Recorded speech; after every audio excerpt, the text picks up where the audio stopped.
Shalom, buenas tardes a todos. Bienvenidos a una nueva charla.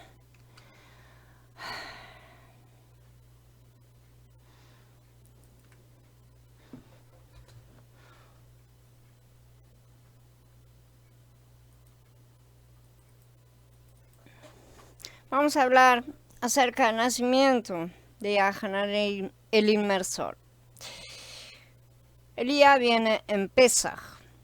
Era una tradición antigua que Elías, como lo prometió el profeta Malaquías, vendría en Pesaj. Por esta razón, parte de la tradición de Pesaj es enviar a un niño a abrir la puerta, a buscar a Elías para ver si había venido a participar del ceder con ellos. Incluso reservan un lugar en la mesa para Elías con una copa de vino.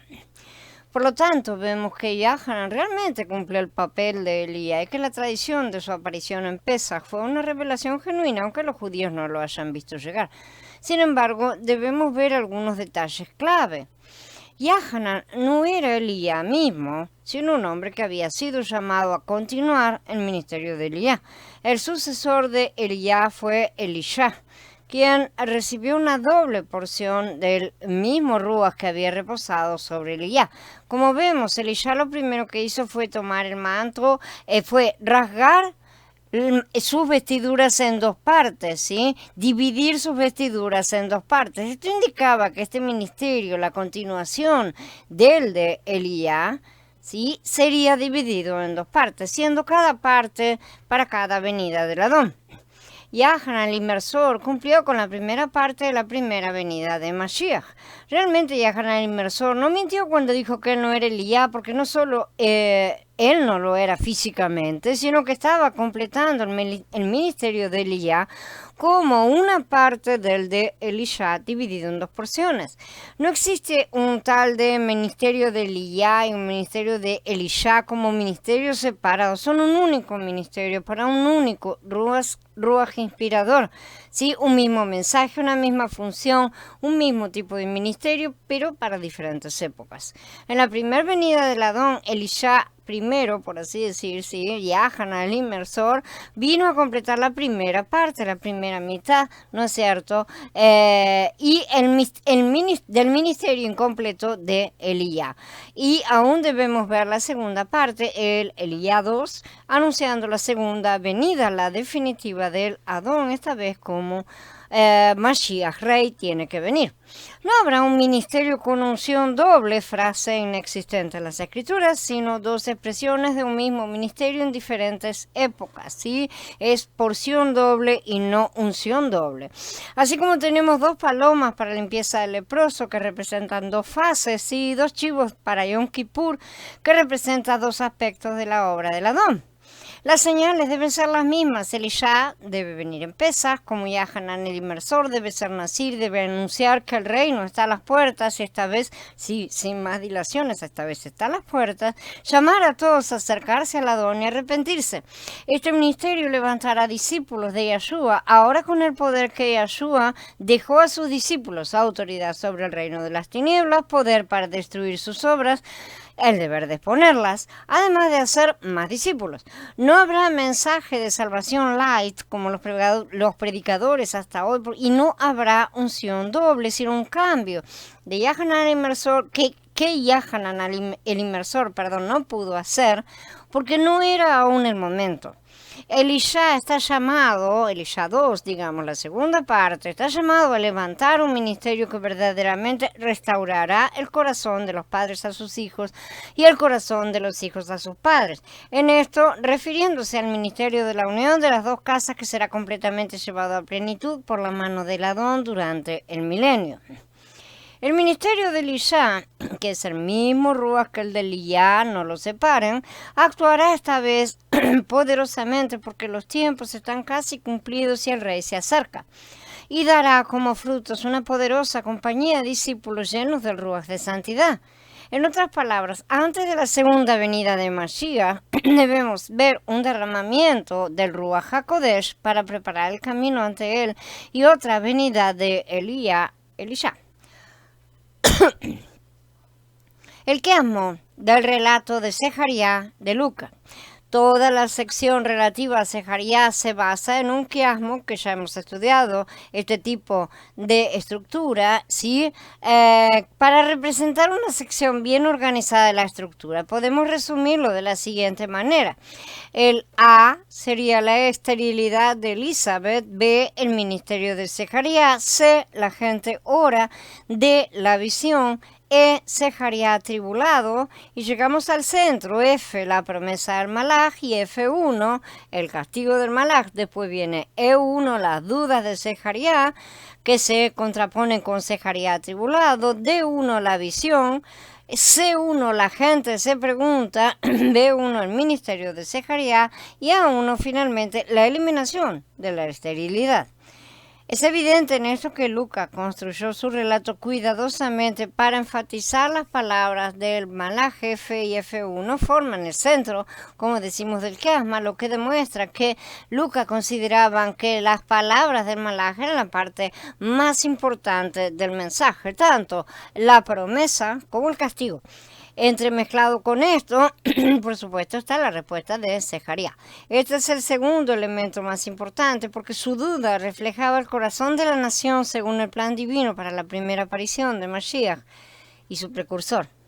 Zecarías representó a la nación entera a su duda y cómo lo rechazaría.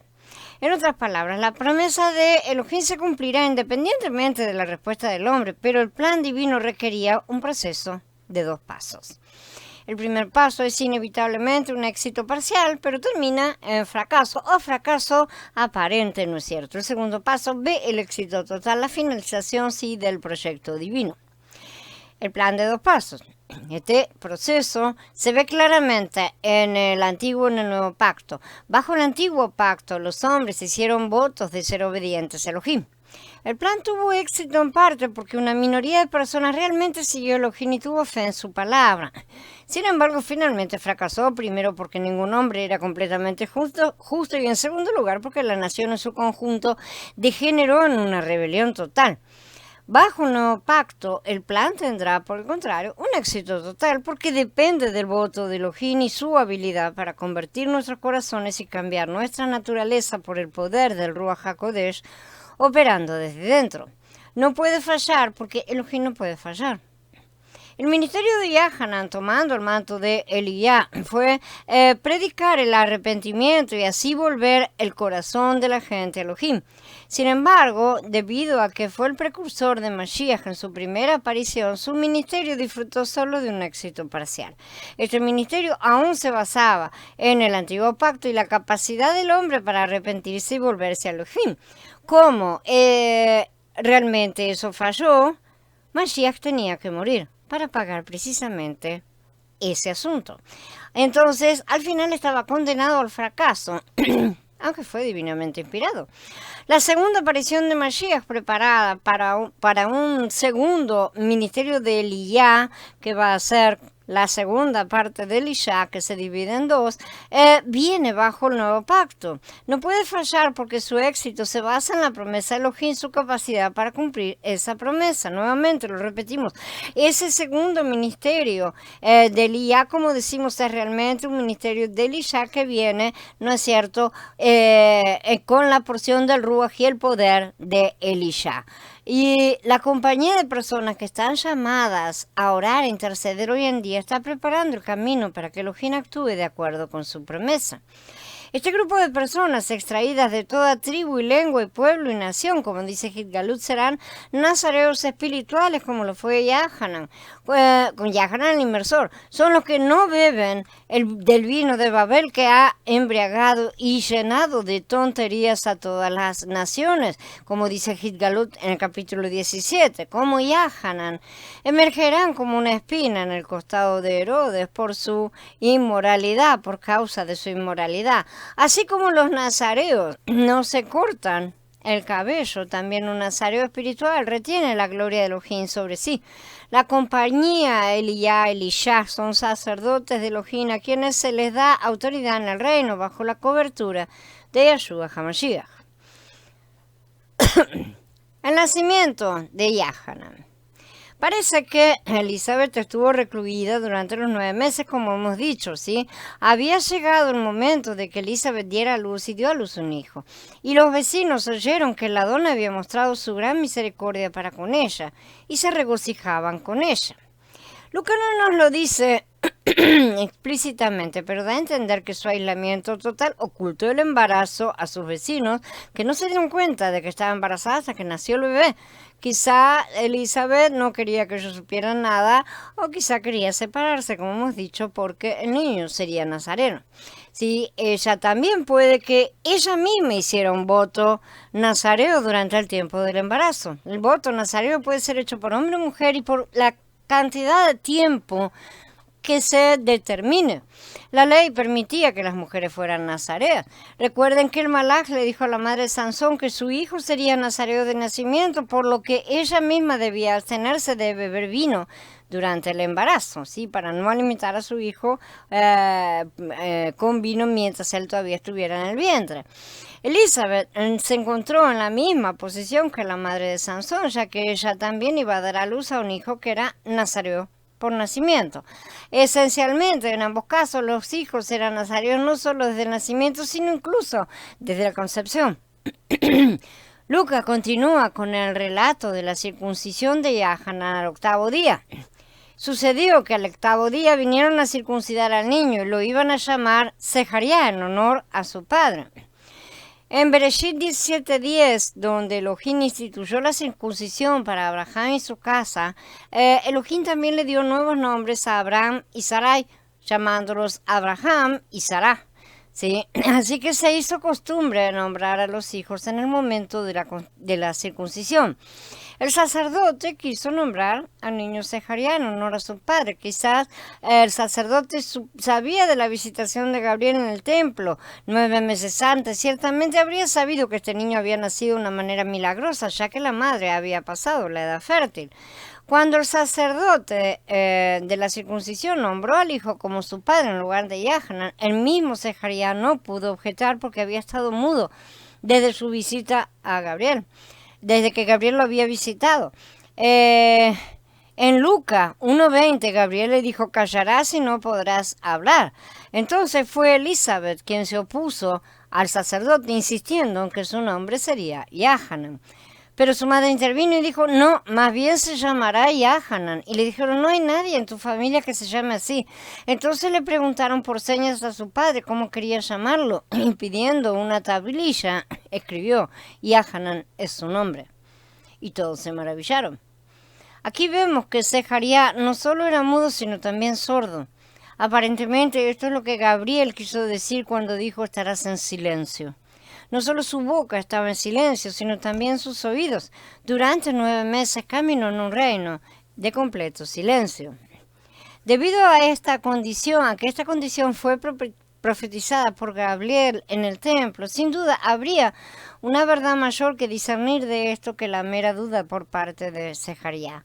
Más tarde aprendemos que el ministerio de Yahanan era preparar el camino para Mashiach y que su mensaje era de arrepentimiento y bautismo. Parece entonces que el mismo Sejaría fue llamado a ser un tipo profético de su generación que aún no tenía oídos para escuchar el mensaje de arrepentimiento. Moshe mencionó esta condición diciendo: sin embargo, hasta el día de hoy el Adón no les ha dado corazón para saber, ni ojos para ver, ni oídos para oír. El llamado de Yahanan como Elías fue diseñado para revertir esta condición, volviendo el corazón de los padres hacia los hijos. En ese caso, Sejaría fue el padre que representó a la generación de sordos, volviéndose hacia su hijo Yahanan. Tan pronto como Sejaría obedeció las instrucciones de Gabriel, nombrando a su hijo Yahanan, la condición de sordera y mudez se revirtió y pudo hablar. Y enseguida se le abrió la boca y se le soltó la lengua y comenzó a hablar en alabanza a Elohim. Esto profetiza el hecho de que cuando el ministerio de Elías sea reconocido y aceptado en su segunda parte, cuando el corazón de los padres se vuelva hacia los hijos, los oídos de la gente serán sanados, ¿sí? Y su lengua será desatada y hablarán las alabanzas de Elohim. Hasta cierto punto esto ocurrió durante Shavuot, pero aún queda un cumplimiento mayor. Este fue únicamente un cumplimiento parcial porque era una señal. El llamado de Yahanan a ser Elías fue incompleto porque Herodes lo mató, presagiando la muerte de Mashiach también. Pero en nuestro tiempo estamos viendo el surgimiento de un nuevo precursor de la segunda venida de Mashiach. Este es el ministerio de Elisha, que tiene esta segunda parte de la porción para completar la obra a través de un cuerpo de vencedores. Por lo tanto, cuando este ministerio sea liberado con toda esta unción en el mundo, los sordos oirán, los mudos hablarán alabanzas de Elohim en un gran derramamiento del Ruach HaKodesh. Se acabará el hambre de oír la palabra. Zacarías representó a todas las personas sordas de su época, cuyos oídos no podían escuchar la palabra del Adón. Esta fue una continuación de la condición en los días de Moshe, un problema que salió a la luz cuando los israelitas se negaron a escuchar la palabra por sí mismos en el monte Joreb. Entonces se llenaron de asombro todos sus vecinos y toda la serranía de Yahudá se hablaba de todas estas cosas, y todos los que habían esto lo meditaban en su corazón diciendo: ¿qué será de este niño? Porque ciertamente la mano de Yahweh estaba con él. Todos sabían que Yahanan tenía un llamado de Elohim sobre su vida, pero no se nos dice si Zacarías les informó de su llamado a Elías. Y su padre, Zacarías, lleno del Ruach HaKodesh, profetizó diciendo, aquí entonces está, ahora sí, el reverso completo de lo que se vio por primera vez 9 meses antes en el capítulo 1 de Lucas, ¿sí? Cuando Zacarías no había podido pronunciar la bendición de Israel sobre el pueblo cuando salió del templo. Esta es la primera parte. Y ahora vamos a ver la segunda. Lucas registra sus palabras como un quiasma nuevamente, ¿sí? Que nuevamente muestra el tema central en la parte central, ¿no es cierto? El tema importante en la parte central. Se trata del pacto. Vamos a resumir, y esto queda como A, visitación; B, salvación, Yahshua; C, los profetas; D, los enemigos; E, el pacto, misericordia; y E1 es el pacto, el juramento. En D1 tenemos los enemigos, en C1 el profeta, B1 la salvación, nuevamente Yahshua, y A1 la visitación. Profecía de Zacarías. La profecía de Zacarías también está registrada como un quiasmo, y acá la vamos a leer justamente dentro de ese formato. La parte A dice: bendito sea Yahweh, el Elohim de Israel, porque ha visitado y ha redimido a su pueblo. Y esa se contrapone con la parte A1, a causa de la entrañable misericordia de nuestro Elohim, con que la luz de la aurora nos visitará de lo alto para alumbrar a los que habitan en tinieblas y en sombra de muerte, para encaminar nuestros pies por caminos de paz. La parte B dice: ha levantado para nosotros un cuerno de salvación en la casa de su siervo David. B1 dice: para darle a su pueblo conocimiento de salvación en el perdón de sus pecados. C dice: como habló por boca de sus santos profetas en la antigüedad. C1: a ti, niño, te llamarán profeta del Altísimo, porque irás delante de Elohim para preparar sus caminos. D dice: salvación de nuestros enemigos y de la mano de todos los que nos aborrecen. D1: una vez rescatados de las manos de los enemigos, les sirvamos sin temor en santidad y en justicia delante de Él todos nuestros días.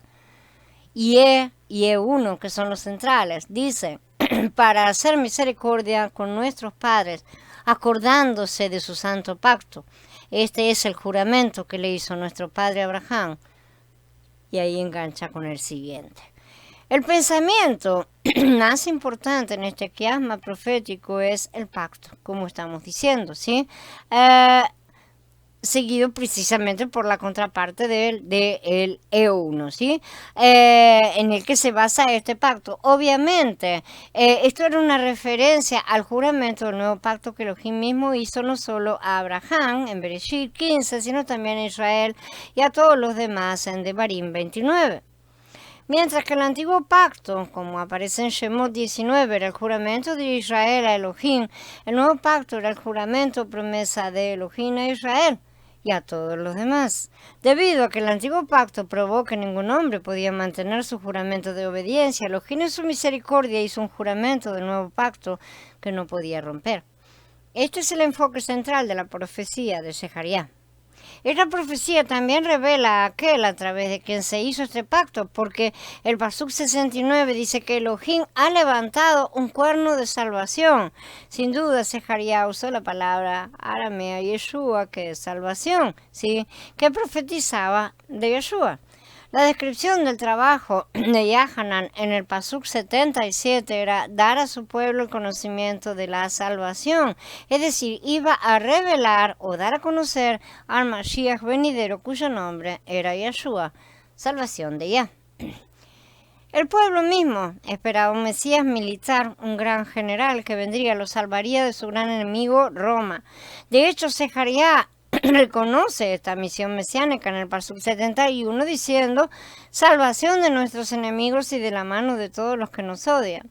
Sin embargo, antes de que los imperios de las bestias pudieran ser reemplazados por el reino de Mashiach, el Mashiach tuvo que traer la salvación a un nivel más profundo, que se ve en el Pasuk 77, el perdón de sus pecados.